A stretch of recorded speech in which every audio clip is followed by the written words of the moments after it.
Assalamualaikum warahmatullahi wabarakatuh. Kali ini penulis ingin bahas soal motor NMAX ini. Jadi penulis kan sudah pakai kira-kira 2200 km. Apa saja sih impresinya itu ya pakai motor ini? Mengapa kok penulis bersyukur memilih motor NMAX 2018 ini, NMAX versi 2018 ini daripada NMAX 2020 ataupun Honda PCX? Kalau dari sisi ini penulis eco riding aja ya.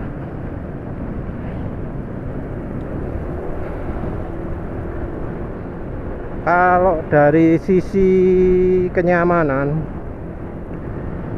yang jadi unggulan NMAX versi 2018 ini adalah duduk bisa selonjor bisa enak, bisa sandar belakang gini, selonjor, duduk siap-siap, ya wis gini enak. Jadi nyetangnya pegang setang agak lebar, terus posisi duduk selonjor.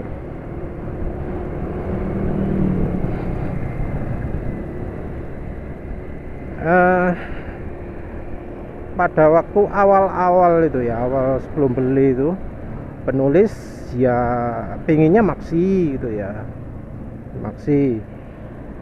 Penulis nggak nyangka kalau istri penulis ternyata nggak suka sama Honda PCX. Jadi istri itu kan biasanya maniak Honda, ternyata berikutnya kan pengen beli motor yang cari yang nyaman. PCX ternyata nggak suka modelnya, model kayak kelinci kalau di Jepang itu ya. Kalau di Indonesia jadi dibilang mirip tikus, mirip marmut gitu ya. Modelnya yang seperti itu nggak suka. Mungkin aerodinamis ya, tapi ya tetap nggak suka. Terus akhirnya NMAX, karena kalau Aerox nggak suka. Oh ya, sebelum itu sempat ngomong soal Vario juga. Vario istri pingin banget, disebut apa, bagus. Padahal sebenarnya waktu mau belikan motor untuk anak itu sudah kepikiran beli Vario. Cuma waktu itu istri nggak suka model Vario, katanya lebar. Tapi entah kenapa kok sekarang suka. Diomongnya ditawari Vario itu, penulis ya moh, karena penulis sudah pernah naik motor Vario itu suspensinya keras, nggak cuma depannya tok, nggak cuma belakangnya tok, tapi depannya juga keras. Kerasnya keras betul. Jadi pernya lah yang keras, jedak jeduk gitu, jalan lewat apa, nggak rata gitu ya.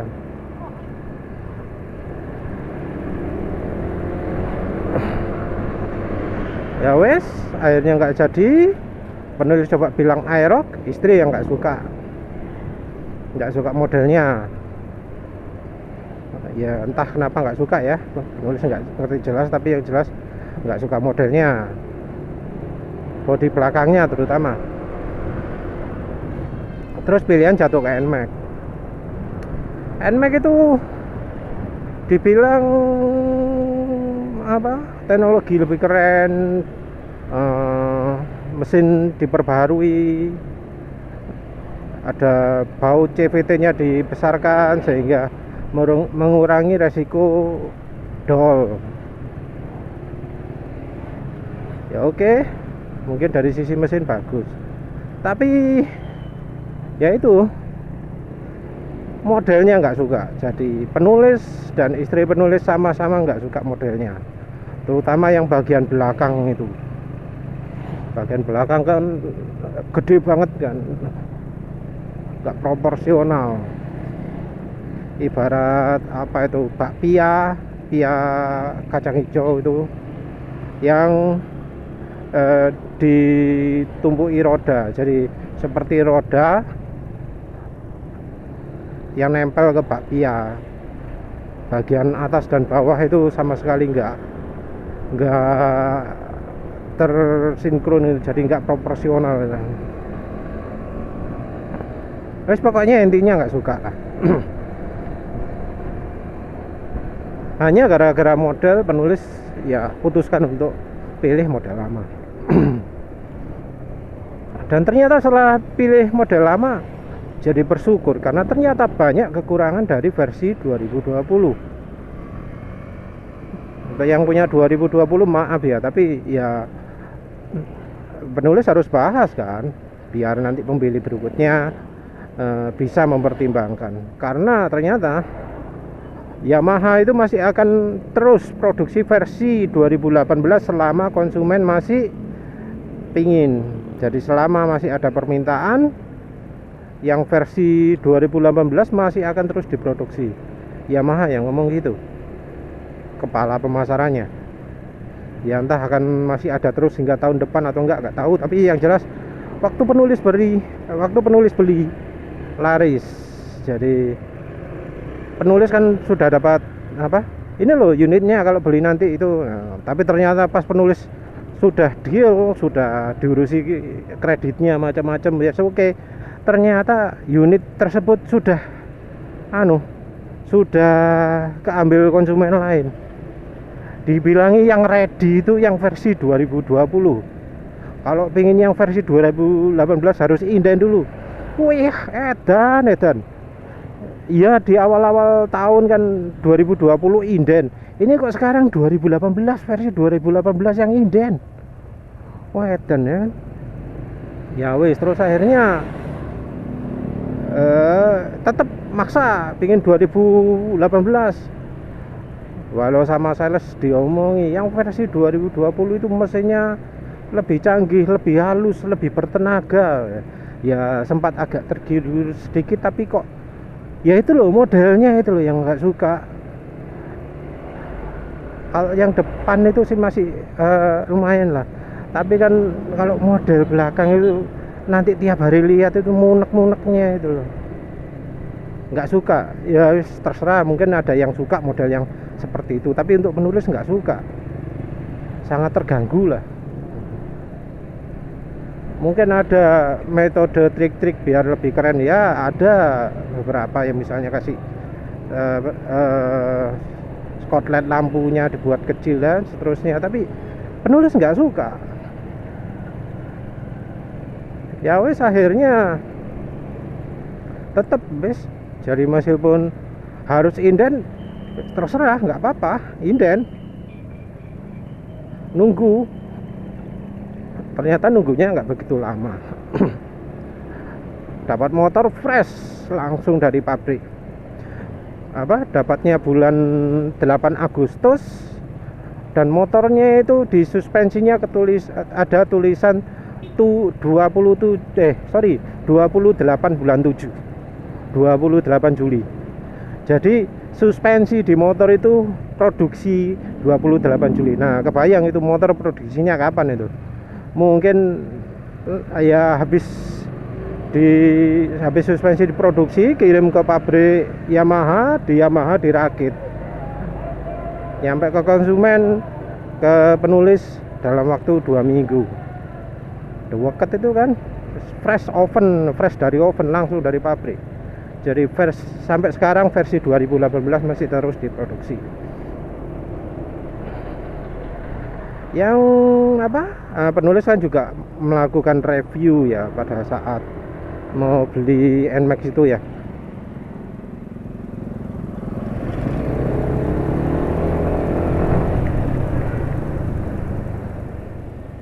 Jadi ada beberapa hal yang membuat penulis ragu-ragu. Penulis nggak butuh ya connect, ABS juga anggap aja nggak perlu lah, karena penulis masih pakai motor lain. Takut kalau kebiasaan pakai ABS, jadi instingnya untuk ngerem dengan baik itu jadi berkurang. Toh penulis pakai cara pengereman yang menurut penulis paling aman, yaitu ngerem belakang dulu, nggak sampai ngelok ya, habis itu baru pakai rem depan, baru nanti ngatur kekuatan rem depan dan rem belakang sehingga tenaga pengeremannya maksimal.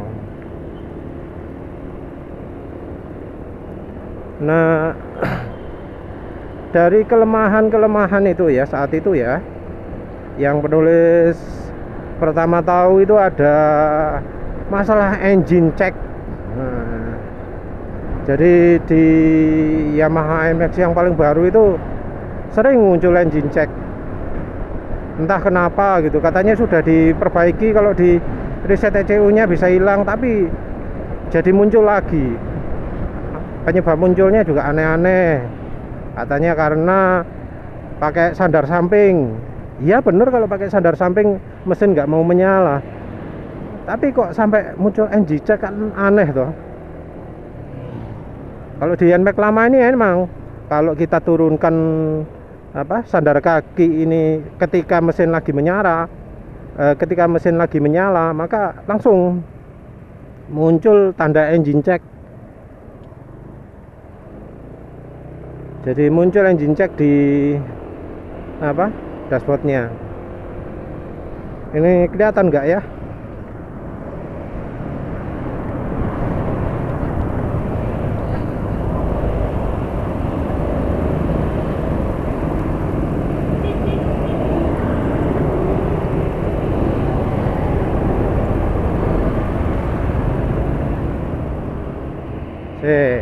Peduli coba sih. Sandar samping nyalakan. Nah, langsung lampu engine check-nya nyala sebentar. Naikin lagi. Dah ya. Nyalakan nggak gampang ya. Langsung pencet langsung nyala. Tapi ini mungkin karena penulis pakai pro kapasitor.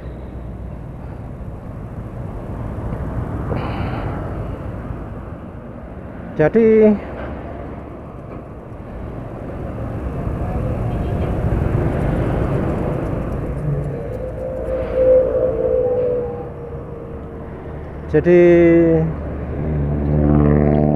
soal engine check sudah, apalagi ya yang bikin penulis nggak suka dengan NMAX yang baru.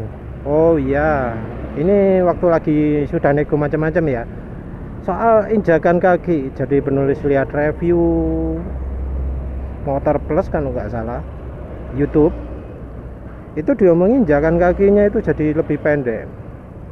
Jadi posisi lampu belok yang berubah lebih turun membuat Yamaha itu mengurangi porsi ruang kaki. Ya eman lah, karena hanya demi untuk lampu belok pijakan kaki jadi dikurangi jarak mainnya. Menurut penulis ini ya blunder Yamaha lah. Ngapain sih hanya untuk lampu belok yang posisinya bisa seenaknya di mana-mana sak karepe, kok pijakan kakinya yang dikurangi. Untuk penulis ya, penulis itu pilih NMAX karena bisa selonjor.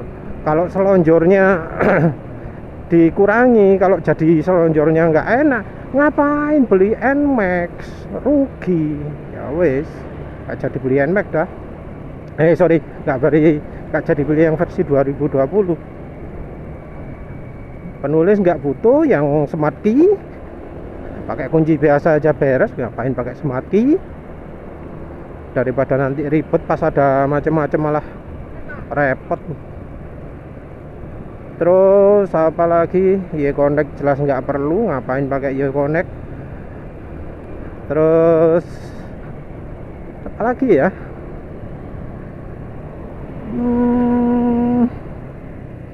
dulu penulis lupa. Yang jelas ya wis, penulis pilih NMAX ya versi 2018. Walau sama salesnya dirayu-rayu beli yang 2020 aja bagus, nggak peduli.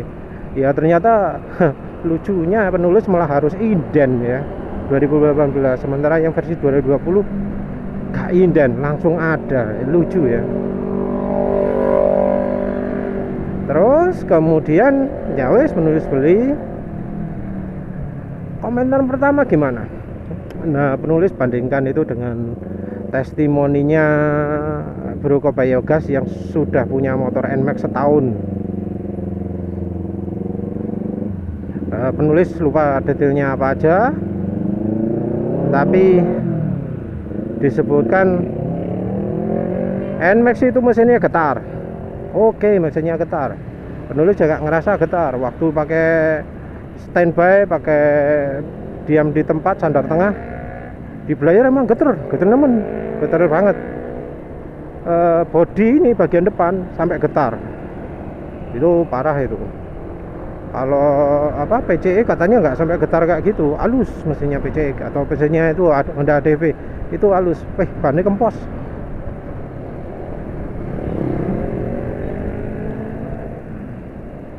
Ya terus ya penulis akhirnya pilih pakai solusi sendiri. Yang jelas getarnya NMAX ini nggak sampai separah getarnya Honda Beat yang penulis miliki. Jadi Honda Beat itu getarnya sumbernya dari CVT ya. Jadi dari kecepatan motor, walau RPM motor sudah diturunkan, getarnya ya tetap getar.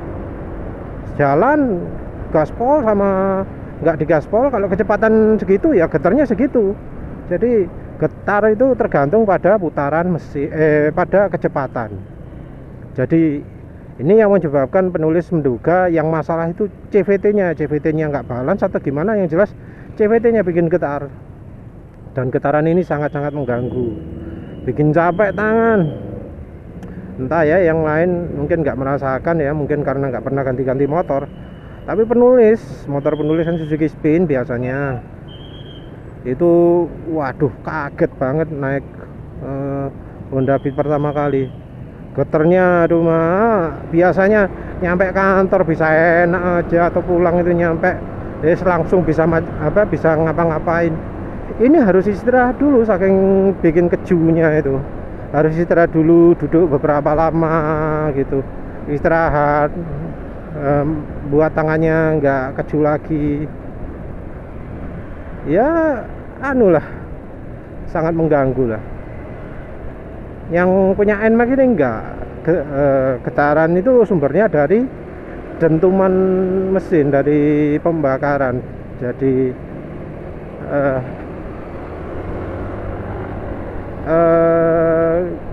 setiap dentuman mesin itu menghasilkan getaran. Nah itu mungkin yang menjadi penyebab getarannya nggak terlalu mengganggu. Tapi penulis tetap pakai teori yang sama, pakai ilmu yang sama dengan yang diterapkan di Honda Beat. Motor getar, setangnya dipasih memberat, beres, titik. Yang lain mungkin ada yang mengeluh pijakannya getar ya. Penulis nggak begitu merasakan ya, nggak terlalu. Memang ada getar, getar.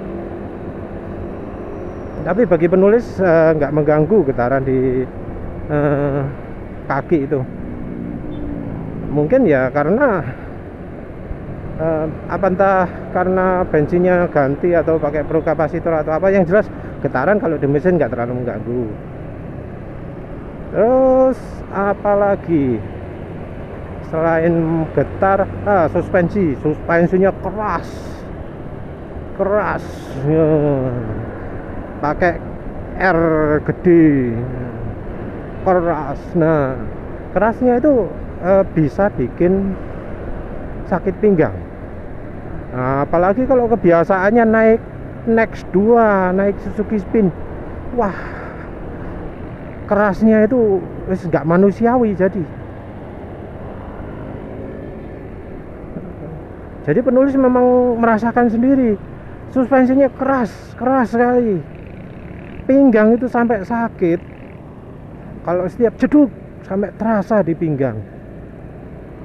Dan ternyata yang menjadi penyebab kerasnya itu ada dua ya. Yang satu suspensinya, pernya. Yang satu itu eh, dari dari cara konstruksi engine mountingnya Yamaha. Jadi engine mountingnya itu ternyata nggak langsung dari mesin ke rangka gitu, tapi lewat lever dulu, lewat apa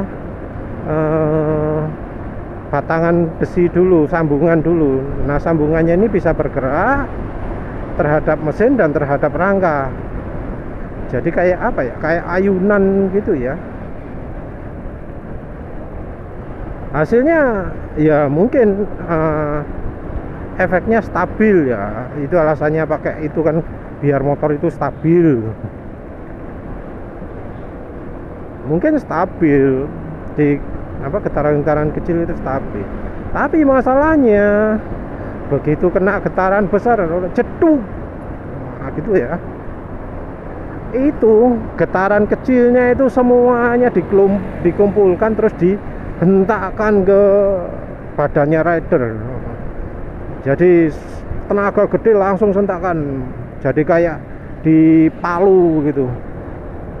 Jaraknya palu dan paku kalau ada agak jauh kan lebih kuat toh hentakannya dibanding kalau jarak palu dan pakunya itu cuma 1 mili gitu kan nggak ada tenaganya toh. Nah kayak gitu kira-kiranya, hentakan jadi buak, makanya sakit pinggang.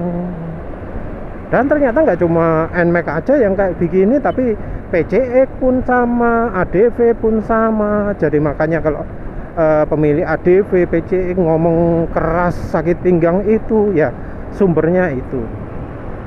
Setelah itu dari suspensi yang keras dan single action tipenya yang hambatannya cuma di bagian ribon. Nah itu yang bikin nggak nyaman dan keras.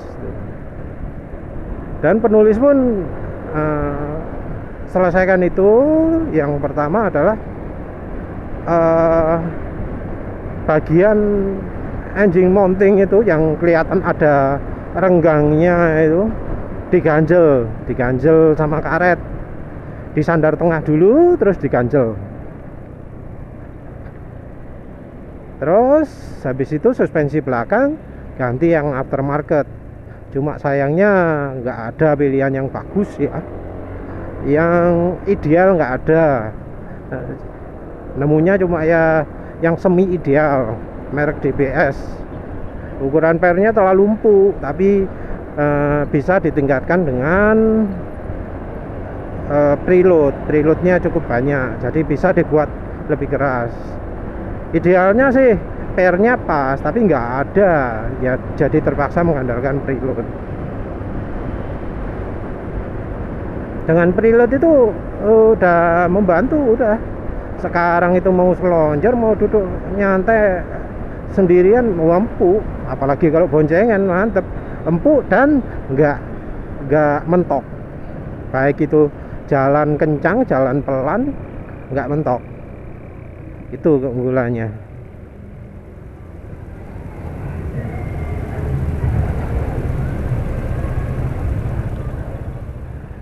Ya jadi empuknya itu emang keras, tapi masih bisa dicari solusinya.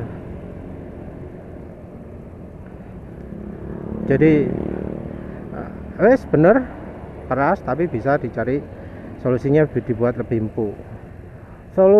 Masalah lain katanya adalah RPM yang nggak stabil waktu standby. Enggak juga sih, motor penulis stabil waktu idle, waktu sudah agak lama ini. Ya mungkin saja bisa ya karena pengaruh pro kapasitor bisa saja sih, soalnya sebelumnya itu sebelum menulis pakai pro kapasitor itu start mesin aja harus acak baru jreng. Kalau sekarang itu contoh ya, nulis matikan, nyalakan, start mesin, dah gitu, menekan jedit gitu sudah langsung jreng gitu, enak sih. Ntar ya.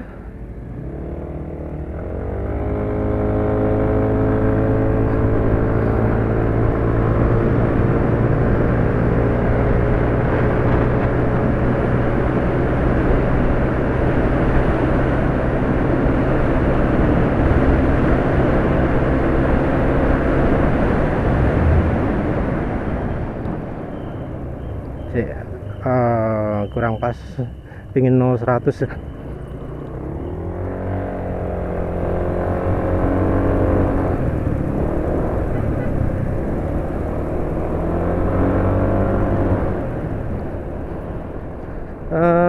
Masalah lain adalah dredeg.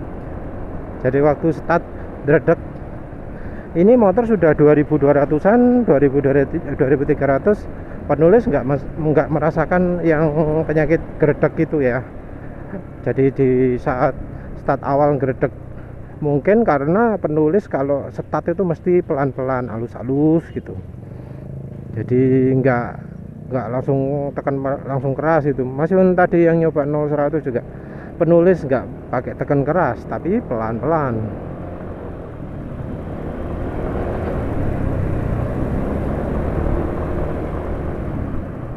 Ya pelan-pelan ngegasnya, tapi setelah itu gigit digas pol. Mungkin itu sebabnya mengapa kok penulis nggak merasakan gredeg. Tapi entah lagi ya, belum tahu. Masalah lain apa ya, lupa nih.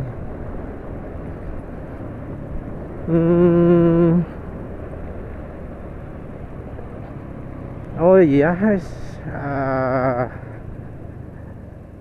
wis lupa. Kita lanjut aja ya. Jadi selanjutnya itu keunggulan dari NMAX ini, dari versi 2020. Jadi ini versi 2018 banding dengan versi 2020 adalah akselerasinya. Nah, akselerasi ini kalau tarikan bawah lebih besar daripada NMAX yang versi 2020. Jadi NMAX versi 2020 itu nggak enak. Karena apa? Tarikan di RPM bawah itu nggak setinggi, nggak sebesar dengan NMAX versi 2018. PCX juga sama sih, seperti itu juga. Jadi NMAX versi 2020 itu sama dengan PCX. Jadi tarikan awal itu tenaganya kurang sip. Jadi tenaga itu muncul baru kalau RPM atas-atas. Nah itu yang membuat penulis bersyukur membeli NMAX yang versi 2018. Untuk suara mesin gimana? Suara mesin itu katanya kasar ya kalau motor-motor gini. Tapi ternyata kasarnya itu, klotak-klotaknya ya, itu nggak beda jauh dari PCX. PCX ternyata sama. Jadi pernah penulis ngikutin temen, ada suara glodak-glodak, itu ternyata sama.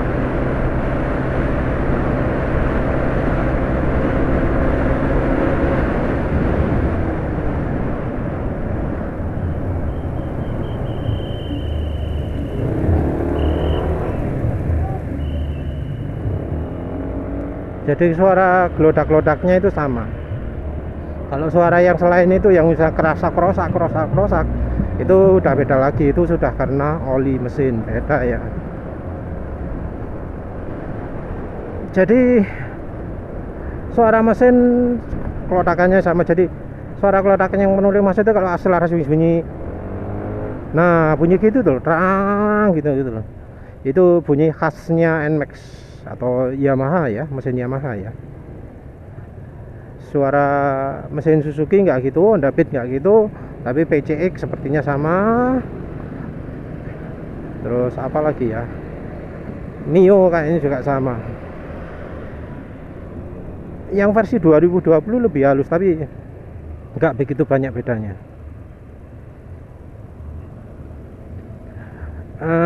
Terus kemudian ya penulis tahu lagi bahwa ternyata yang versi 2020 itu ada juga masalah dengan smart key-nya. Katanya smart key-nya sering dol atau apa gitu. Nggak tahu, nggak pernah dari testimoni kok sedikit seperti itu adanya. Kalau di bengkel katanya ini testimoninya kepala bengkel di mana gitu loh.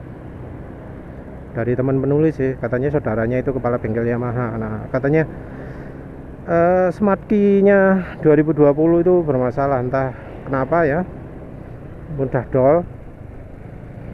Mungkin karena ya pemiliknya itu nggak pernah punya smart key, jadi kuncinya dipaksa pasang sampai dol atau gimana ya, nggak tahu lagi lah ya. Namanya apa, teknologi smart key ini kan baru, konsumen juga ya masih belajar lah. Jadi kalau salah pakai ya wajar.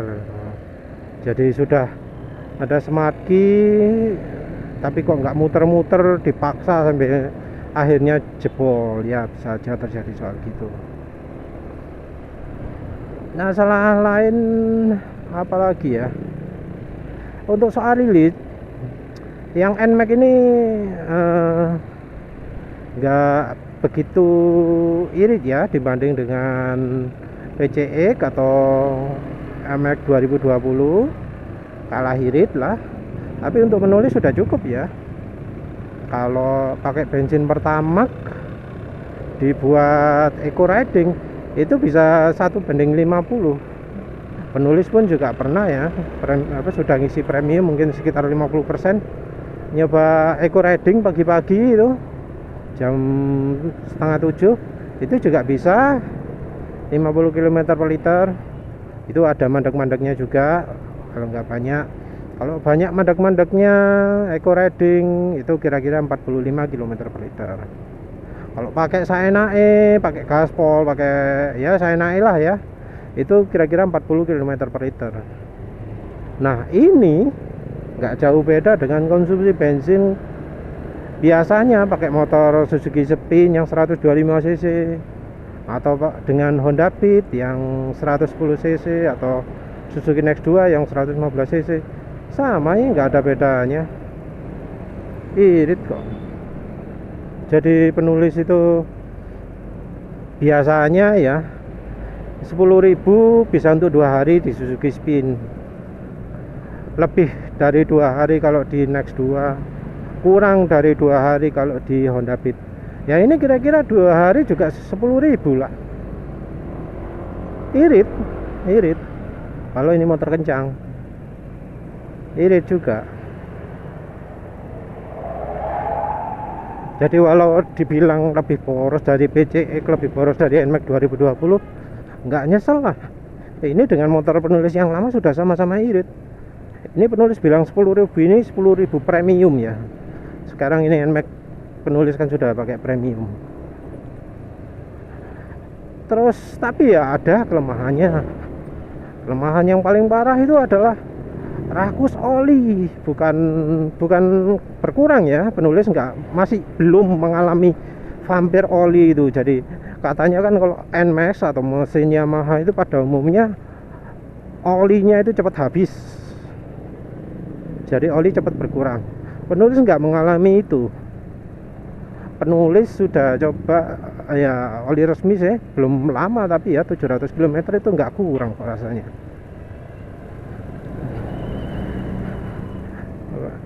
Ya penulis itu habis ganti oli itu milih ganti oli karena apa? Karena oli itu jelek banget. Ini yang pertama, penulis tahu jelek itu dari sisi oli transmisinya. Oli transmisi itu dari 200 km itu sudah coklat, jadi coklat. Entah kenapa lah ya, di Yamaha ini oli itu jadi cepat rusak. Oli transmisi 200 km sudah coklat. Terus sebelumnya juga gitu, Yamaha Supermatic oli mesin itu juga sudah hitam kelam waktu motor masih kepake 400 kilometeran gitu, sudah hitam. Jadi penulis kan sebelumnya eco riding 700 sampai 700 km, terus servis pertama, habis itu sudah nggak pakai eco riding lagi, nyetir sembarangan, gas enake, jalan seringnya 80, kalau pas ngebut ya 100 lebih gitu. Dan itu jadinya ternyata sangat membebani oli. dalam waktu beberapa hari gitu suara mesin sudah mulai agak kasar.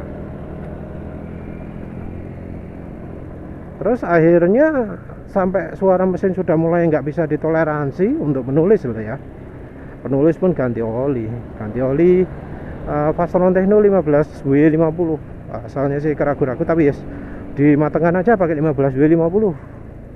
Dan ternyata bener, Yamaha Supermatic-nya sudah hitam banget, sangat nggak layak pakai lah. Oli jelek guys pokoknya.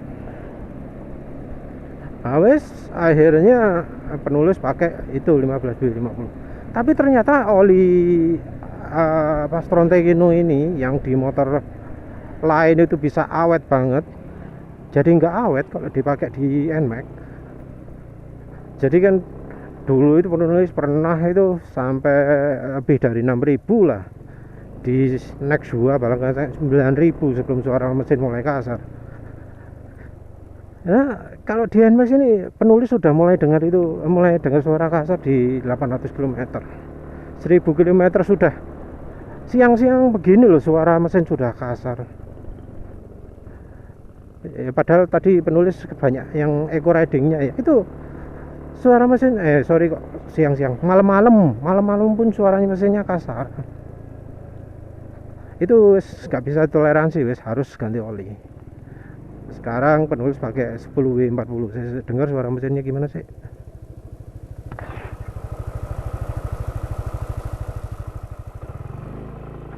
Siang hari habis pakai ngebut masih lumayan halus lah. Ini pakai Mestran B40. Tulisannya oli diesel, tapi ya jadi suaranya lebih halus lah. Ya yang penulis keluhkan itu oli bagus gitu. Yang di motor lain bisa sampai lebih dari 6.000, di NMAX cuma tahan 1.000. Ya wes itulah kelemahannya lah ya. Mungkin penulis ganti oli nggak akan pakai ke bengkel lagi, mending sendiri, soalnya takut kalau ke bengkel lama-lama bisa rusak itu dratnya oli itu, entah karena tekanannya terlalu gede atau gimana. Soalnya kan mesin ganti oli saat panas, kalau tekanannya terlalu kuat saat dingin meletek kan dratnya.